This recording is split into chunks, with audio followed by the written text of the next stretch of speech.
posteriores, dentro de la cirugía se nos pueden presentar diferentes situaciones en las cuales nosotros debemos actuar para que mantengamos ese equilibrio que existe en el cuerpo. Una de esas situaciones que representa mucho es la pérdida de sangre, ¿no? Entonces, no hay cirugía sin sangre, aunque ahora hay procedimientos mínimamente invasivos donde el sangrado es prácticamente escaso o nulo. Pero de todas maneras también hay cirugías en las cuales se pierde mucha sangre. ¿Por qué? Porque nosotros rompemos, cortamos tejidos y dentro de esos tejidos hay vasos sanguíneos. Algunos vasos sanguíneos de calibre pequeño, otros medianos y ¿no? Grandes. Y los sangrados de vasos grandes, por supuesto, van a afectar al normal equilibrio que existe dentro de nosotros. ¿Ya? Pero no solamente se pierde sangre o el volumen sanguíneo, o sea, de los 8 o 6 litros que tenemos, no solamente se pierde por un sangrado evidente, también hay efectos como la anestesia, por ejemplo, que nos puede producir el mismo mecanismo. O sea, cuando hay un sangrado, aparte de perderse el volumen sanguíneo, también sucede una mala circulación sanguínea a diferentes órganos, como el cerebro, el corazón, riñones, etc. Y también la anestesia puede producir el mismo efecto sin perder sangre. O sea, el efecto de la anestesia puede secuestrar la sangre en diferentes lugares, especialmente en el lecho periférico. Muchos de los anestésicos producen una vasodilatación periférica, ¿no? Tanto venosa como arterial, y eso hace que la sangre se quede en lugares donde no hay mucha órganos o no existen órganos importantes, ¿no? Por ejemplo, se pueden quedar en las extremidades, tanto superiores como inferiores, y basta que se quede unos 2 o 3 litros, ya repercute en el normal funcionamiento del cuerpo. Entonces, también durante la cirugía podemos tener pérdidas insensibles. ¿A qué me refiero con pérdidas insensibles? O sea, son pérdidas que no se notan, que pareciera que no se pierdan, y si se pierden, especialmente ¿qué componente? El agua. ¿Sí? Usted sabe muy bien que la mayor cantidad de la sangre, si nosotros exprimimos la sangre, prácticamente el 80 o 90% es agua. ¿Sí? Incluso al glóbulo rojo le sacamos todo, entonces sigue siendo agua. Entonces, si nosotros perdemos agua, también el volumen sanguíneo va a repercutir. ¿Cuándo se pierde en una cirugía agua? Por ejemplo, cuando nosotros exponemos las vísceras al medio ambiente, ya sea vísceras torácicas o abdominales, se está perdiendo agua en ese momento, ¿no? Entonces, son pérdidas que no se notan, sin embargo, existen. Y eso va directamente proporcional con el tiempo quirúrgico. O sea, cirugías cortas se pierde poca cantidad de agua, pero cirugías largas de 5, 6, 7 horas o más, entonces las pérdidas insensibles pueden ser muy considerables. Y en la cirugía también existen dispositivos que obviamente nos ayudan a nosotros, como ya hemos visto en anteriores temas. Muchos de nuestros pacientes entran con sondas nasogástricas, sondas vesicales o con derivaciones intestinales, etc. Entonces, a través de esos dispositivos también se puede perder líquido, ¿no? Entonces, normalmente, por ejemplo, el jugo gástrico que está en el estómago, que se produce en 24 horas aproximadamente 2000 ml de jugo gástrico, pasa al tubo digestivo, cumple su acción digestiva, y el medio en el cual están todos esos jugos gástricos, esos ácidos que producen la digestión, el medio en el cual se desenvuelven es agua. ¿Sí? Entonces, el jugo gástrico es agua más sustancias químicas. Y esa agua en el intestino se los absorbe. Pero si yo en vez de que pase al intestino, lo saco a través de una sonda nasogástrica, estoy perdiendo líquido, ¿sí? Estoy perdiendo agua. Entonces, fíjense, en una cirugía hay varias situaciones en las cuales nosotros afectamos el volumen sanguíneo, porque el volumen sanguíneo, le has dicho, no solamente es sangre, no solamente es pérdida de sangre, sino también pérdida de agua. Entonces, en todas estas situaciones nosotros debemos mantener ese equilibrio. ¿Ya? ¿Y cómo vamos a hacer esa mantención del equilibrio? Primero, tenemos que ir monitorizando al paciente, ¿no? Durante la cirugía. Actualmente tenemos muchos equipos que nos ayudan a monitorizar al paciente, ¿no? Ahí ven que el anestesiólogo está constantemente vigilando los signos vitales como la frecuencia cardíaca, la presión arterial, ¿no? La diuresis y la saturación de oxígeno, etc. Entonces, nosotros tenemos esos recursos para ver si es que le falta o no le falta volumen sanguíneo al paciente. No siempre vamos a calcular la cantidad de sangre que aspiramos en la aspiración, sino indirectamente todos estos parámetros nos hacen saber que se está perdiendo volumen sanguíneo. Por eso acá tenemos una tabla, fíjense, esta tabla que nos mide los grados de hipovolemia, o sea, disminución del volumen sanguíneo se denomina hipovolemia, ¿sí? Entonces, y fíjense, no se mide la cantidad de líquido o sangre que se pierde. ¿Qué se mide? La frecuencia cardíaca, la presión arterial, la diuresis, frecuencia respiratoria y todo eso. Ustedes en fisiopatología ya deben estar viendo de que cuando hay una disminución de volumen, todo trata de compensarse. El organismo solito quiere compensar ese déficit de volumen sanguíneo. Entonces, cuando uno pierde volumen sanguíneo, el corazón late más rápido, el paciente trata de respirar más, porque obviamente el oxígeno no está llegando a los tejidos y respira más rápido. La presión arterial baja, no como un mecanismo de compensación, sino porque ya ha llegado a afectarse.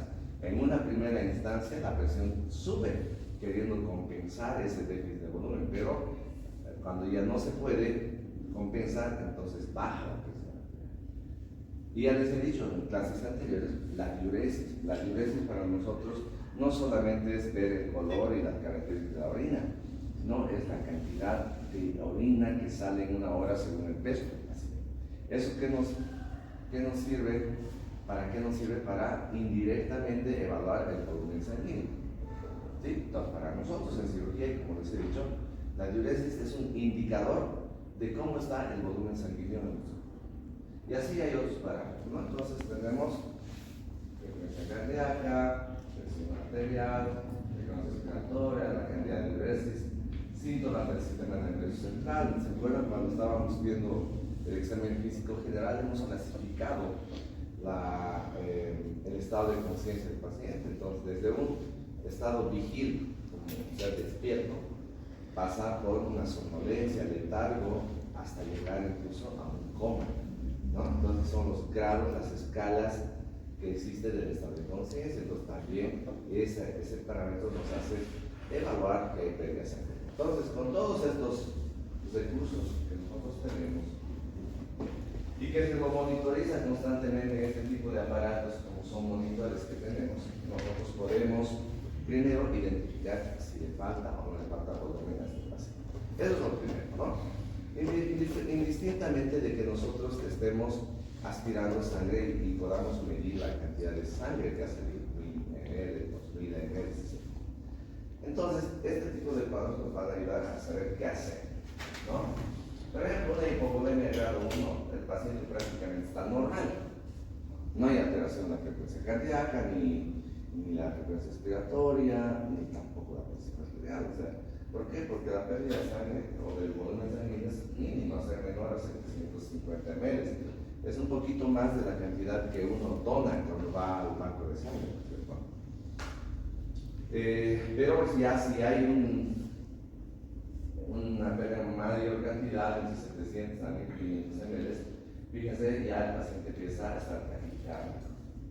El resto de los parámetros se pueden mantener dentro de la normalidad. En una clase 3 o tipo 3 de hipovolemia, todo está alterado, ¿no? Un volumen mayor a 1500, está el paciente taquicárdico, está hipotenso, está taquipneico, está oligúrico y está con estado de confusión, ¿ya? Y mucho más en un grado 4 de hipovolemia, ¿no? Entonces, nosotros, una vez que detectamos algunas de esas alteraciones, tenemos que hacer algo. Bueno, aquí también vuelvo a reiterar lo que anteriormente decía, y lo vuelvo a recalcar: la diuresis para nosotros no es solamente ver de qué colorcito o cuánto orinado, tenemos que razonar por qué está así. Entonces, para eso nosotros hemos aprendido una fórmula para saber medir la cantidad de diuresis que una persona tiene. ¿Te acuerdas cómo es esa fórmula? ¿No? ¿Viniste a esa clase? No recuerdo. ¿Tú? ¿Cuánto tiene que orinar una persona? 0.5 a 1 ml por hora. Y eso lo multiplica por el peso del paciente. Entonces, 0.5 a 1 ml por kilogramo por hora. Eso orina una persona. ¿Cuánto pesas? 51. ¿Cuánto es lo mínimo que tendrías que tener en diuresis con esa fórmula?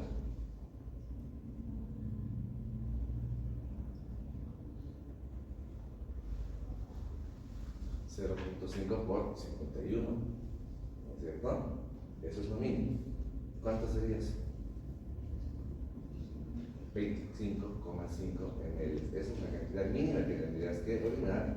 Y 51 ml tendrías que orinar como máximo. ¿Ya?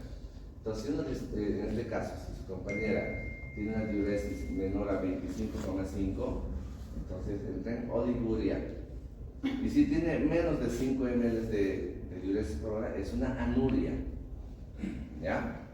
Bueno, entonces, simplemente esta diapositiva nos indica que el control de la diuresis es muy importante, ¿no? Y ¿cómo controlamos en cirugía? No vamos a esperar que el paciente en el patito orine. Tenemos que colocar una zona vesical que nos indica a goteo, incluso ver en qué tiempo o en una hora cuánto está orinando. O sea, no vamos a esperar la orina de 3, 4, 5 horas o de 24 horas, ¿no? Hora a hora nosotros controlamos eso. El anestesiólogo cada hora está agarrando la bolsita de la orina y está viendo 100 ml al monte, 50 ml al monte. Entonces, está monitorizando con la diuresis cómo está el estado del volumen sanguíneo en el cuerpo del paciente. Aquí está esa fórmula que les decía.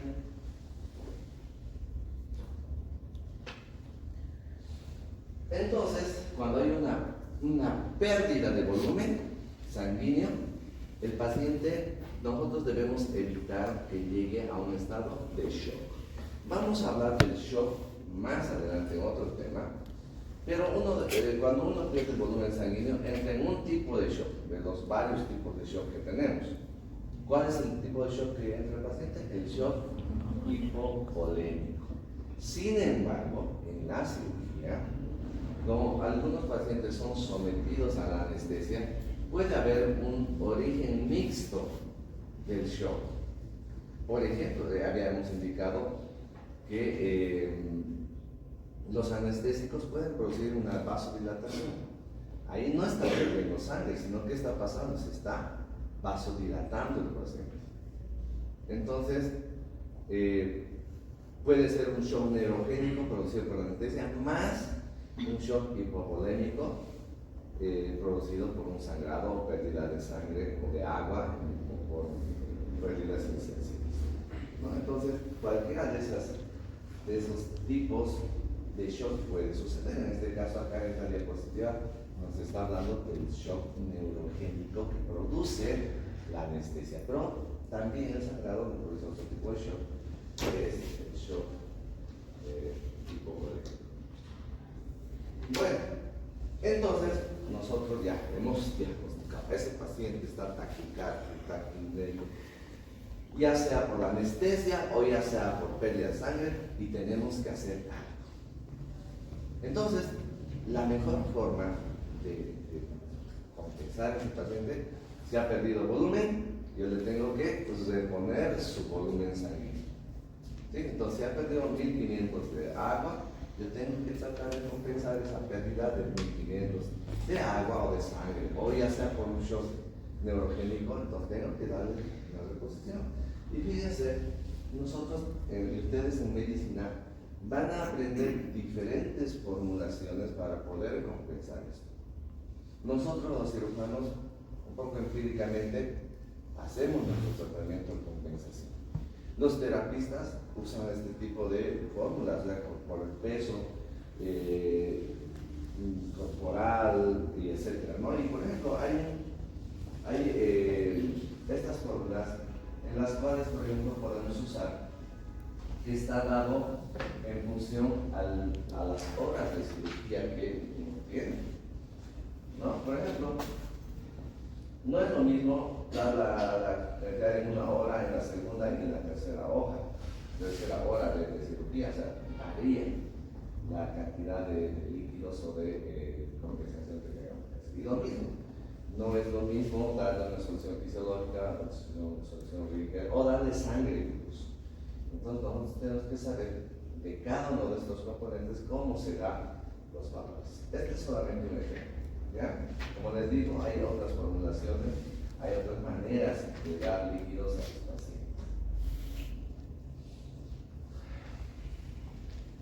Bueno, esta es una diapositiva que nos está mostrando que por las pérdidas insensibles se puede perder sangre, volumen sanguíneo.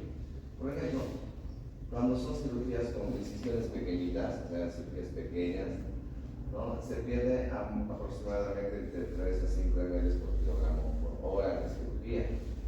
En cirugías medianas, ya una apendicitis, ¿no? una colecistectomía, la laparoscópica, etc., se puede perder, o sea, son cirugías medianas, entre 5 a 10 ml por kilogramo por hora de cirugía. Y en grandes cirugías, ya estamos sacando el volumen derecho, por ejemplo, tardamos 5 o 6 horas y exponemos todas las vísceras, entonces podemos perder más cantidad, ¿no? Entre 8 a 20 ml kilogramo por hora. Entonces, en el quirófano, el trabajo es conjunto. Si bien los que estamos operando, estamos en contacto, sabemos cuánto está sangrando, podemos sugerir al anestesiólogo, decir, está sangrando mucho. ¿Cuánto está la presión? ¿Cuánto está la frecuencia? Nosotros vamos preguntando al anestesiólogo que está en nuestro lado. Y él nos dirá si está taquicárdico, si está con taquimia, etc., ¿no?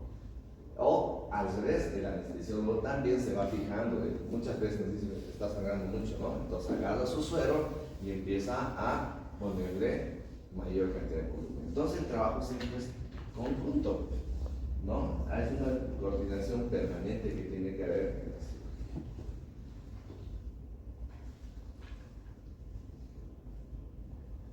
Bueno, y en el tratamiento nosotros podemos utilizar diferentes medicamentos. Clases anteriores habíamos hablado de los sueros y hemos hablado de las propiedades de algunos sueros. Entonces, los anestesiólogos, que son los que van a mantener esa homeostasis del paciente en el quirófano, nos van a dar, por ejemplo, diferentes tipos de sueros. Ahí van a usar cristaloides. ¿Bien? Entonces, dentro de los cristaloides, ¿qué sueros tenemos? ¿Cómo te llamas? Erika. A ver, ¿qué son los cristaloides comunes?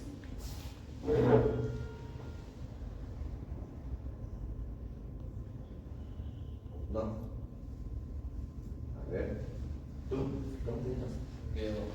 ¿Ah? Diego. Diego. ¿Qué son los cristaloides que conoces? Solución fisiológica y la solución de Ring, solución fisiológica. La pregunta para todos ustedes: ¿cuáles de estos sueros que hemos aprendido en clase anterior usaríamos para compensar el déficit de sangre o del volumen sanguíneo. Hemos dividido en dos grandes grupos, ¿verdad? Cristaloides y coloides. ¿Cuáles suceden?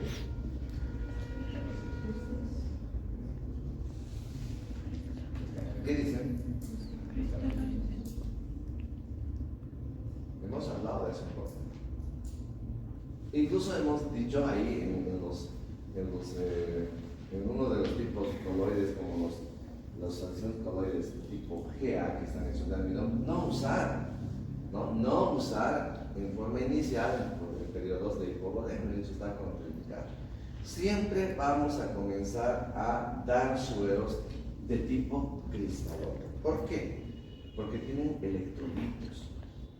Y si nosotros le prendemos solamente agua o expansores plasmáticos, no le estamos, o sea, si bien le expandimos el volumen, pero no le estamos dando la calidad de sangre, de componentes, porque la sangre no solamente es sus glóbulos rojos y agua, tiene sodio, tiene potasio, tiene cloro, y tienen concentraciones similares a las que tienen estos sueros. Por eso los sueros se han puesto esa cantidad de sodio y de potasio, no es porque les ha parecido, sino que se está pareciendo a la composición que tienen las. Entonces siempre iniciamos nosotros con soluciones cristaloides. Después, cuando no da más resultado, podemos colocar algunos expansores plasmáticos, como les he dicho, que van a aumentar la densidad de la sangre. Miren como el Dextran que hemos hablado, ¿no? La amilopectina y muchos otros tipos coloides que tenemos en nuestro arsenal de sueros. Sin embargo, también podemos usar medicamentos que promuevan una mejor circulación sanguínea. Ya les he dicho, el shock no solamente puede ser por sangrado, puede ser mixto. Puede haber un shock no neurogénico donde las venas y las arterias están dilatadas. Entonces, usamos medicamentos que produzcan contracción, o sea, el efecto contrario de la dilatación. Dentro de esos medicamentos, si bien los terapistas, los anestesiólogos manejan mucho, a veces los cirujanos no estamos muy de acuerdo. Usamos en último caso esas sustancias, esos medicamentos que se llaman, están en el grupo de sustancias vasoactivas, así se llaman.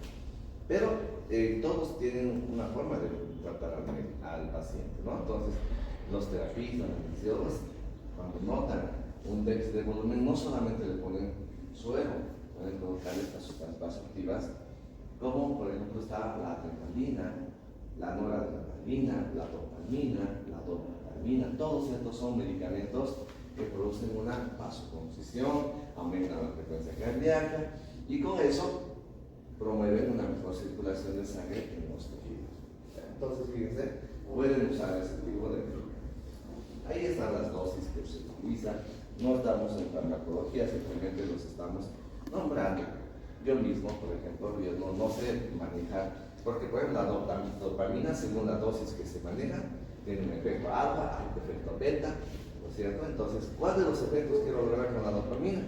Tengo que usar una dosis precisa para cada efecto. ¿Ven? Nosotros como cirujanos operamos, pero ¿quién lo maneja bien eso? El anestesiólogo, con más precisión. Otro recurso que podemos hacer es utilizar sangre o derivados de la sangre.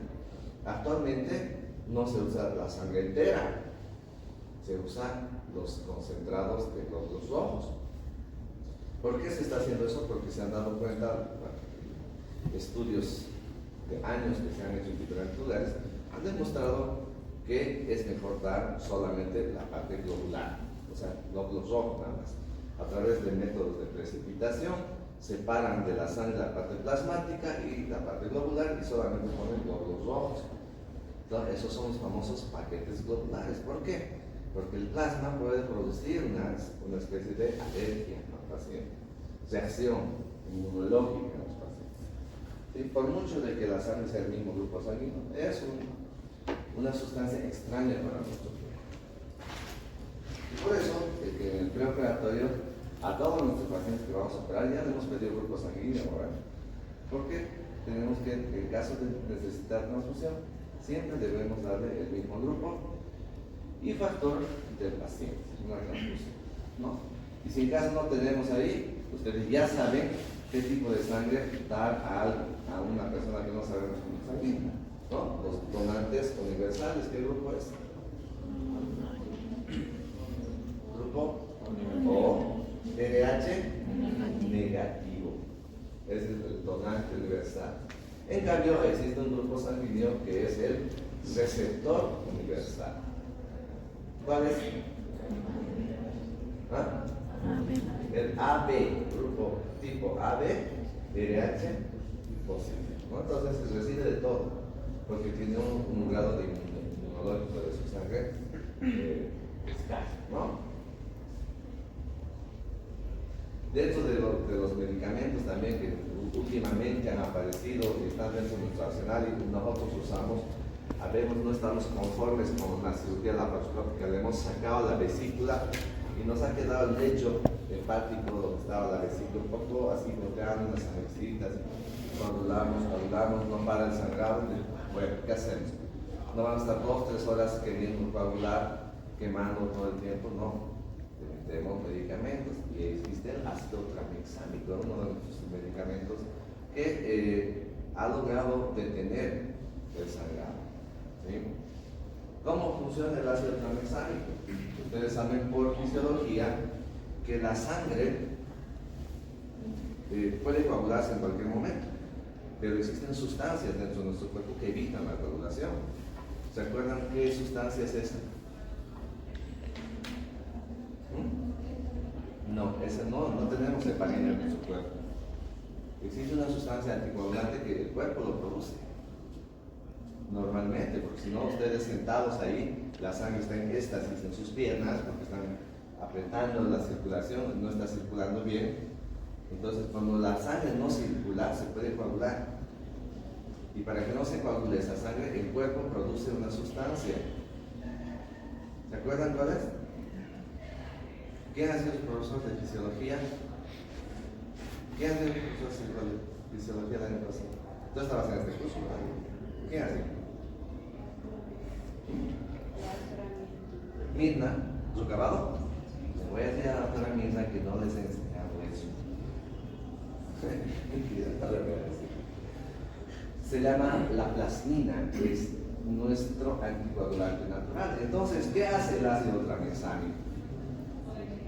Acá ven que para que se produzca la anticoagulación de la sangre entra la plasmina a estos receptores, ¿no?